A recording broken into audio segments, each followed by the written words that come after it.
Welcome back to this month's episode of the PigX Podcast. As always, I'm your host, Delaney Howell.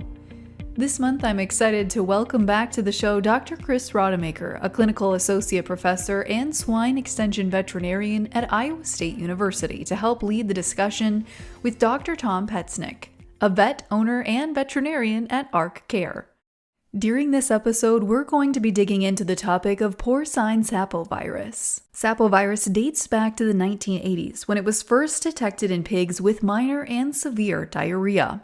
The sapovirus is a calicivirus and often causes co-infections with other pathogens. Although the virus has been identified as the sole cause of diarrhea in a few outbreaks, Tom will share about a specific case he came across that led him down the path to really understanding the illness in hogs.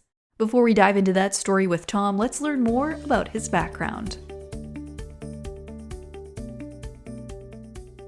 In 1995, I graduated from veterinary school out of Kansas State University. And at that time, I had a passion for dairy. And I went to a mixed animal practice right out of the gates in southeast Nebraska. And even in that area, they did a decent amount of dairy work. Well, I ended up replacing the pig veterinarian who had gone on to do some other things. And so the guys asked, would you mind doing some work with pigs? And then I'd been around pigs, but I'd never been on it on a large scale. And next thing I knew, I was really enjoying it because it reminded me of the population medicine that I was excited to practice. And so very quickly, within a year or two, went into work in Columbus, Nebraska with, at the time, PST Vet Services. I worked there for probably 14 years and doing just strictly swine. And then in 2010, I opened ARK-CARE, and ARK-CARE was meant to diversify a little bit and then to go out on my own. Was really blessed with some clients right away after I had left production practice, and then also expanded into some other livestock species. But really to this day, my focus has been on pigs and really enjoy that. Right now, currently with an associate working with me as well. So Tom, as we touched on earlier here, we wanted to learn a little bit more about the story that allowed you to come across sapovirus, because although it's been dated back to the 1980s, it is a relatively uncommon virus to find in swine herds. First and foremost, I've been asked before, what is it that I like about what I do? And I just truly love being a veterinarian. I mean, that's really, the part of swine practice that I enjoy the most. I mean, I definitely get into the production side of things, but I've never really had as much desire to be a farm manager or a system manager or doing things like that with record keeping as far as doing it in-house or anything like that. So I love finding problems that I can help fix. And so health has always been the main reason when I go through farms and what I'm looking at. And so we ended up having a farm that had a kind of a chronic history of some mid to late lactation diarrhea. And it wasn't devastating to the point that it was causing a lot of death loss, pre-wean mortality, unless pigs just didn't quite make the quality that they wanted by weaning. But it was obviously robbing a lot of weight from those pigs. It was a good, well-planned nutrition at that farm, very clean otherwise from a PRRS, no PED, anything like that standpoint. We just couldn't understand why these pigs weren't weighing enough. Well, it was clear to me that this diarrhea was giving us trouble. So that really led into, okay, we've got to figure this out as we ruled out the main players of things like coccidiosis and rotavirus. So the need to fix that problem in those pigs that led to the research. So tell us a little bit more maybe about porcine sapovirus, and kind of interested to hear about how process you went through to find it, right? Because like you say, it's relatively new in the industry, newly discovered, but maybe talk about other things that you were looking at and considering, how you ruled them out, and then how eventually you got to the diagnosis of porcine sapovirus on that farm. As I was mentioning, the chronic kind of problem with diarrhea, and this diarrhea would show up right around 7 to 10 days of age. And usually it would resolve pretty well by the time that the pigs were being weaned, although you would notice when the pigs were being weaned down the hallway, you'd see areas of diarrhea still. They would go to the nursery and it would kind of dry up and go away. You start with the common things, do the common things uncommonly well. So we did thorough diagnostics, with the main rule outs being rotaviruses, coccidiosis. Certainly bacterial diseases can do that, but it didn't have that look. But certainly we needed to rule out E. coli, salmonella, clostridium, and all those. So worked with the Iowa State Diagnostic Lab really extensively. I personally went in and found pigs that were starting to display diarrhea the day before they were not, and worked with the farm manager that way, Chris. And then I personally took the diagnostics, submitted them. And when we got those diagnostics back, the histopathology would say, you've got a viral enteritis there, but we're not finding any rotavirus and or the other culprits of TGE, PED, and Delta coronavirus. Nothing like that. So the common players weren't there. And sometimes we can become a little complacent and say, well, you must have just missed it. You have intermittent shedding and those types of things that happen with rotavirus, because that was the thing that the lesions most resembled. And I was certain that on this one that no, I did not miss it. So this had been going on, for a couple of years in this herd, on again, off again. And it was just time to, say, what else can we do? In the old days, we used to run electron microscopy and so forth. And about that time, we were really starting to emerge with the availability to do next generation sequencing. And so got to looking at the price of it, said, this is costing a lot of money if this is what's causing the problem with the weight problem and the diarrhea. So we went ahead and did next generation sequencing. And so it took a couple weeks. At that time, it was taking over 3 weeks for those things to come back. And when I finally got a call, I actually got a phone call from Dr. Lee in the molecular lab. And he basically told me, he said, you have sapovirus, porcine sapovirus. And Chris, that was the first time I'd ever heard of it. And I wasn't quite sure if he meant sapovirus. Yeah, right. And that mistake's been made a lot. And he says, no, this is sapovirus. So he quickly educated me that it had been found, but it had been found more so in correlation, like when other people had kind of done just gut surveys of diarrheas and such, it was one of the culprits in there. And then when this came out, though, he was really excited because when they report the reads on the next generation sequencing, it was virtually almost 100% of the reads. So we weren't picking up rotavirus, we weren't picking up any of the normal culprits. And so that's when, I started getting my book out and saying, what can I learn about sapovirus? I'm curious too, as a follow-up on that topic, you touched on at the beginning how you thought it was potentially rotavirus or even something else, and that these symptoms have been around since the 1980s. So what was the process of elimination like with the VDL lab to get down to determining that it was sapovirus?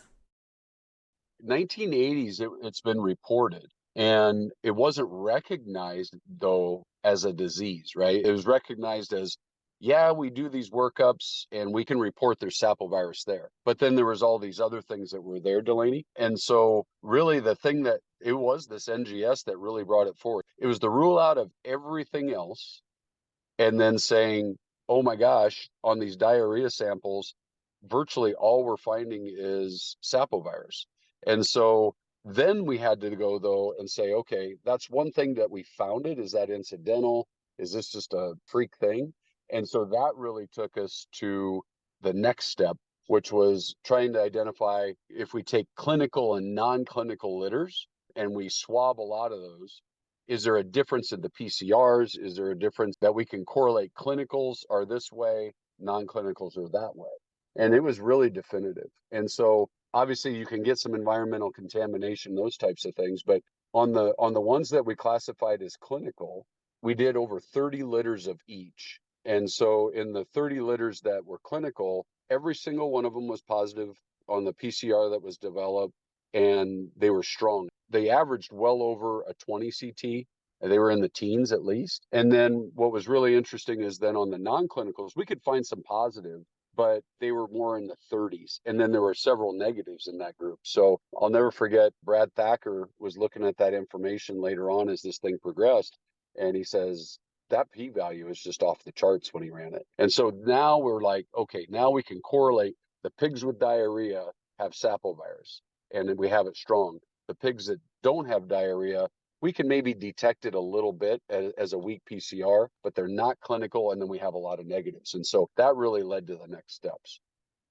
And Tom, as you mentioned, for those of you who haven't done a lot of next generation sequencing, usually if it's something that's there but doesn't overwhelm the sample, it's not unusual to say we found 10% of the nucleic acids in there were from this species and 5% was this and 2% was from this species. So like Dr. Lee mentioned, the fact that almost 100% of the reads were porcine sapovirus would certainly indicate that was the predominant amount of nucleic acids, or that was really the fingerprint that was in the sample. So I think, as you mentioned, then the diagnostic lab developed a PCR because that's a whole lot cheaper. And then it's really interesting, like you say, that you can use the CT values almost kind of semi-quantitative, right? And for those of you who haven't looked at that before, it's a little bit inverse of what you would think. In other words, a high number means there's a little bit of virus. A low number means there's a lot. So like you say, when you saw that the clinical samples were in the teens, usually that's associated with, man, there's a lot of antigen there, right? Whereas if you get them in the 30s, the cutoff for positive and negative is usually somewhere around 37, 38, 39. So anything in the 30s is, yeah, it's there, but there's not a whole lot there. So like you say, it's kind of semi-quantitative, but like Dr. Thacker said, right, when you plug that into a statistical model, that makes it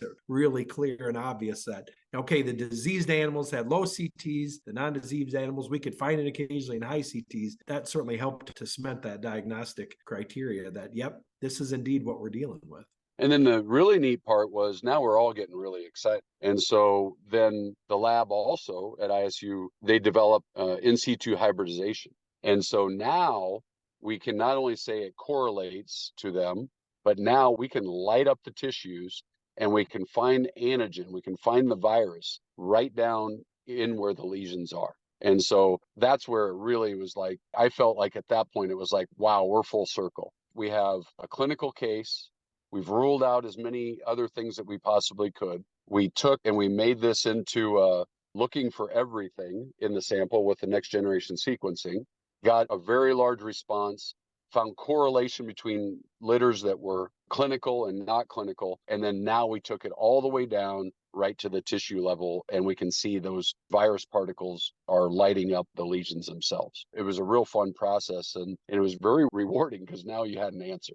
Yeah, that's pretty definitive when you get to that level, when you can actually visualize the viruses through diagnostic means right in the lesions that you're seeing. So yeah, it looks like you definitely had your diagnosis. Us as scientists, we get super excited about that, right? And then the producer's like, well, that's great, but what are we going to do about it? So what was the process you went through with that farm to try to figure out, okay, now how are we going to deal with this now that we know what it is? You get it. They get kind of like, oh, great, you know what it is. Now what do we do? And so that came, 1 minute after I said, hey, we know what it is, okay, what do we do about it? And so we didn't know because obviously this was new territory. And so we kind of worked back on our background that most viral enteritises, whether it's one of the coronaviruses or whether it's rotavirus, typically respond to feedback. Planned exposure of that diarrhea material back to the sows prior to farrowing and building colostral antibody, and then therefore subsequent milk antibodies that will carry those pigs out and protect them so that they don't break with either rotavirus or coronavirus. So we said, well, we don't have an immediate solution, not even close to that. So let's start there. And then along with that, we worked on sanitation. They were a farm that had really good sanitation as it was.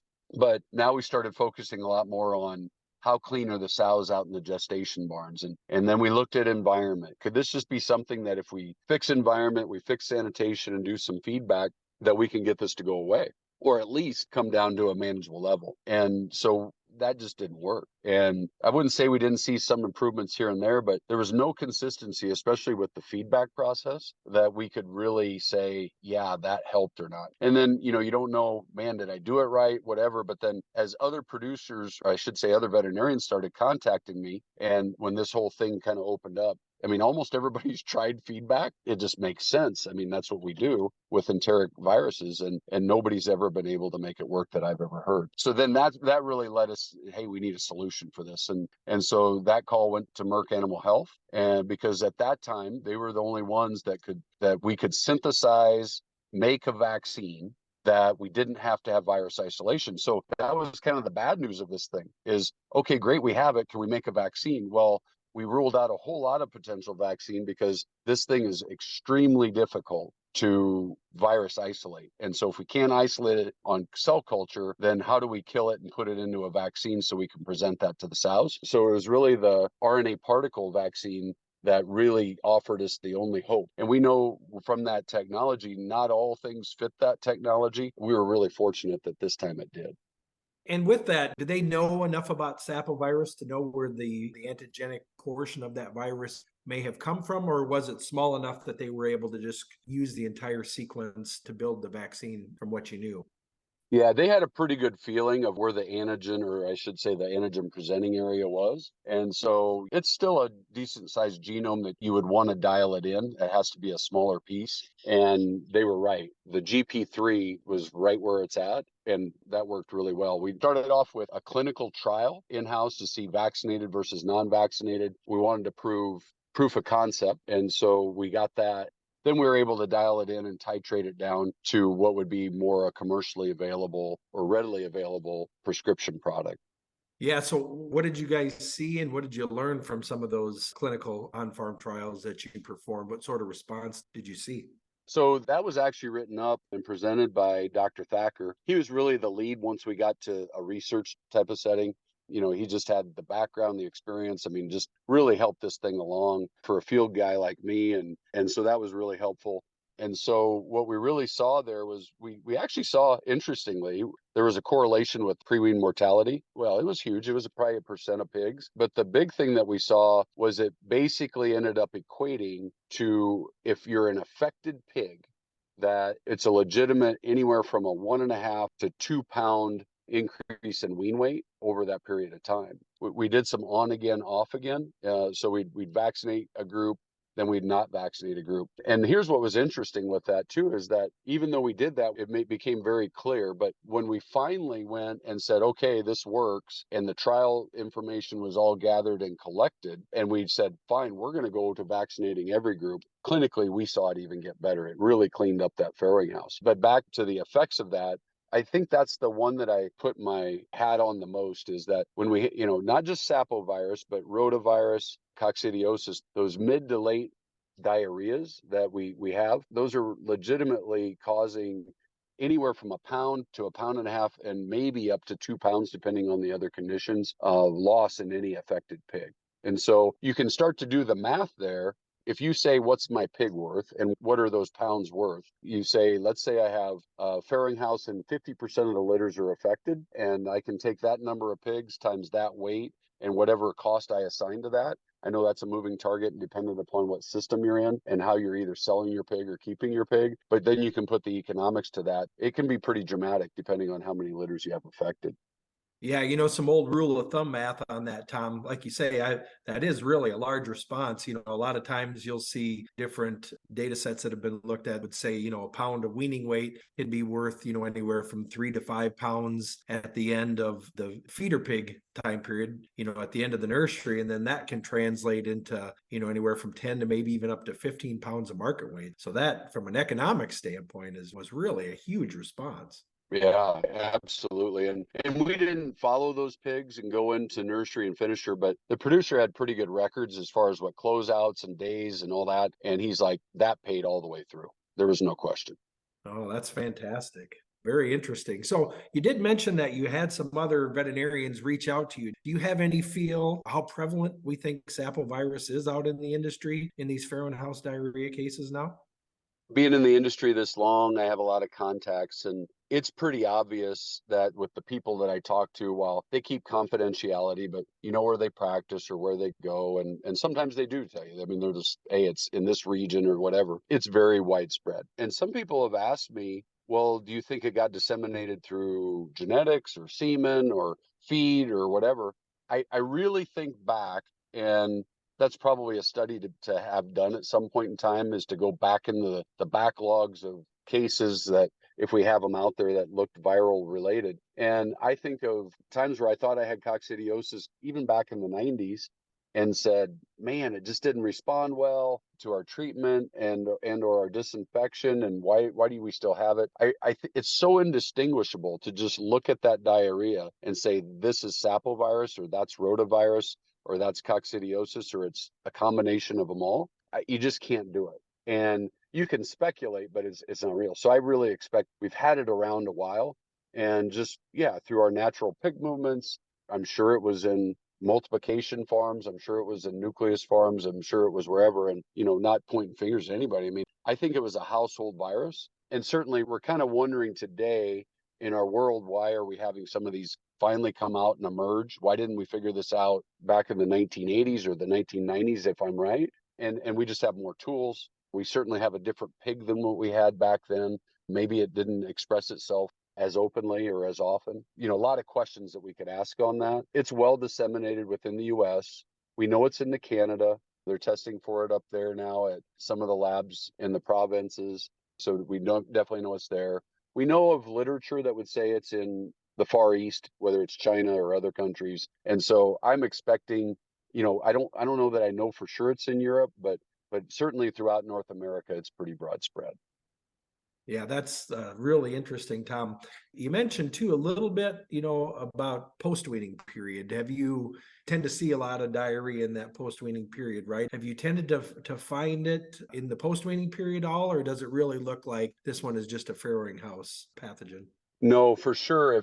And actually, Dr. Wong at Ohio State, she actually did a lot more work on this even 15 years ago, 20 years ago. I can't remember the exact date, but she'd been at this, at least it was in the 2000s. And so they didn't have the whole clinical expression of it, but where they did find it on some of their surveys, they found probably more in the nursery, as far as PCR positive than they did in the farrowing house.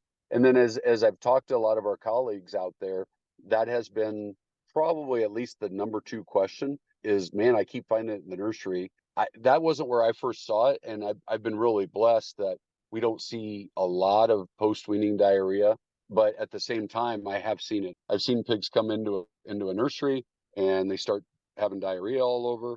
There was some pigs that were purchased, and sure enough, the number one thing that they had was sapovirus. I actually just had a call yesterday from one of our colleagues and said they wean a little bit younger pig, and when they do that, they've had a very obvious post-weaning diarrhea, and they might be anywhere from down to 16-day-old pigs up to 19-day-old pigs. And so they see that diarrhea, and when they've really worked it up and done a thorough workup, no different than what we did with when we found sapovirus in the farrowing house, that's almost all they find. They have CTs that are down in the low teens, and while they might find some rotavirus and others, it really is looking pretty clearly to be Sapo. So it's definitely no different than our other diarrhea viruses. The flux and the flow, depending on where immunity's at, can push that more to the nursery or maybe maintain it back in the sow farm. No different than our other enteric diseases. So yeah, it's a real deal of both lactation and early nursery. And, it's really interesting. Like you say, you found a good tool that Merck was able to provide, and looks like you're able to use it. And you've definitely seen some improvements to that disease from using the vaccine. On that farm that you've had the most experience with it, is it something that you have to continue to vaccinate for, or do you vaccinate for a while until you feel like everybody has immunity in the farm and you move it back to a gilt approach, or how have you kind of handled that from an immune management standpoint? To this point, we've continued to vaccinate. So our initial vaccination, we go in, we don't hit the whole herd because it's, and actually we're working more with Dr. Wong. We've got a project here where we're going to try and demonstrate more the maternal antibody effect, and or are piglets being infected from sows bringing it into the farrowing crate, or kind of really just trying to define more of the epidemiology.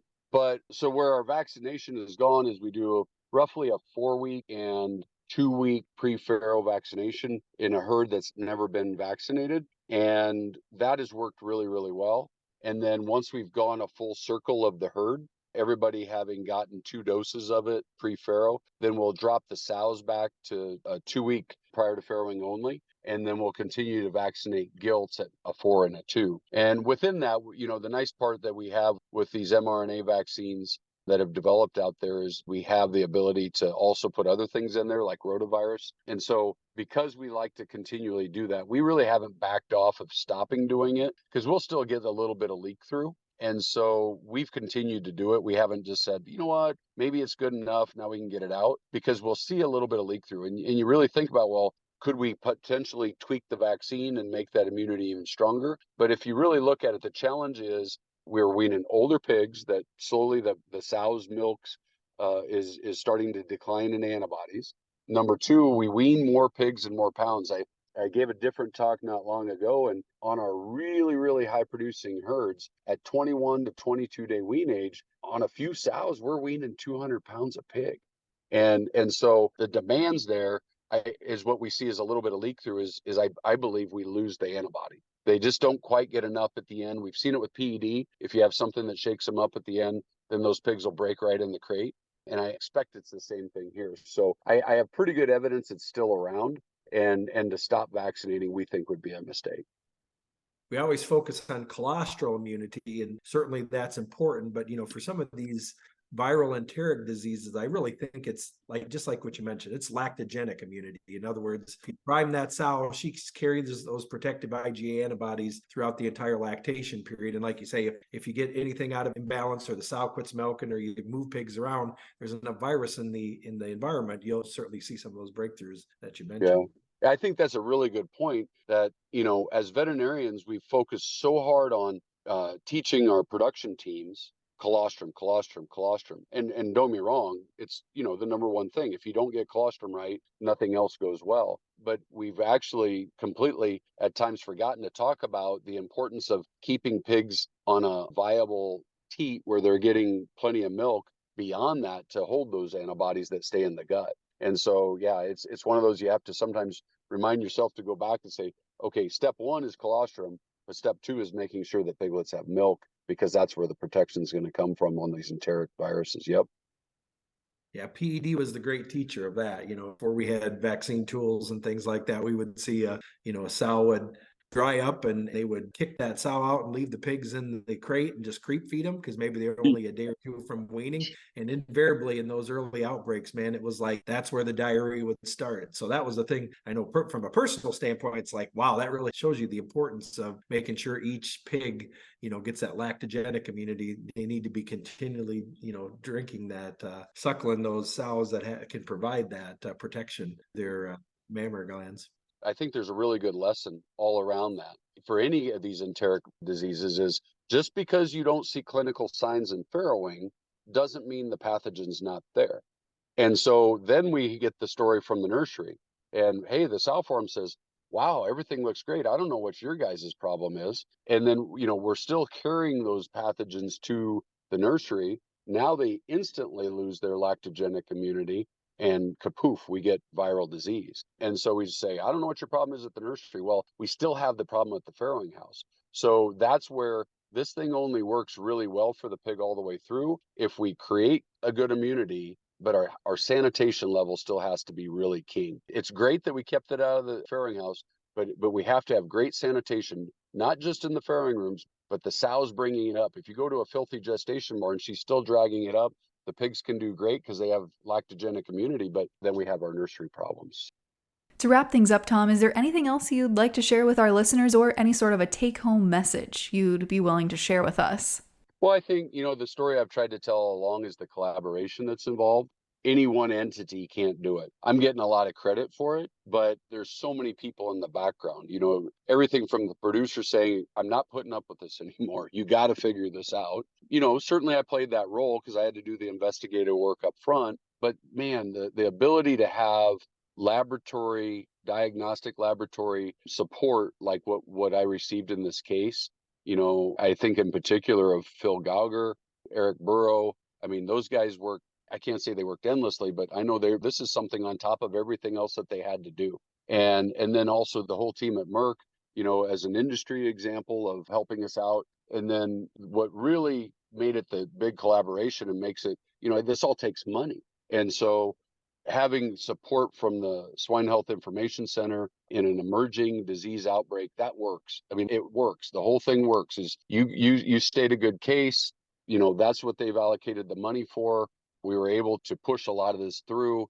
when we were just unsure and we had to prove it to ourselves. We didn't want to just say, well, we found virus, that must be the problem. We wanted to show it from start to finish. And so, continually keeping the relationships that we build, not just with our fellow field veterinarians, but with people in the diagnostic lab, people that have gone into industry in different forms of either pharmaceuticals or like the SHIC industry support that we get. It's just really big. And then, honestly, this has become a collaboration too with other industry partners, whether it's Iowa State or this PIG podcast or whoever, and getting the information out there. We really all have to work together, because at the end of the day, remember I said I love being a veterinarian, and I think we all do. Maybe some don't get as excited about the diagnostic part than I do, but at the end of the day, we got one common goal, and that's to raise healthy pigs. Thank you again to Dr. Tom Petznick and Dr. Rademacher for sharing their personal experience and educating us further on Sapovirus. Be sure to tune back in next month when we tackle the topic of SDRS, or the Swine Disease Reporting System. Until then, I'm Delaney Howell, and this has been the PigX Podcast. PigX is a national podcast hosted by the Pig Livability Project partners at Iowa State University, Kansas State University, and Purdue, and supported by the Iowa Pork Industry Center. For more information on the project, head to www.piglivability.org, or to inquire directly with questions regarding the project, email ipic@iastate.edu. PigX, ideas in the swine industry worth sharing.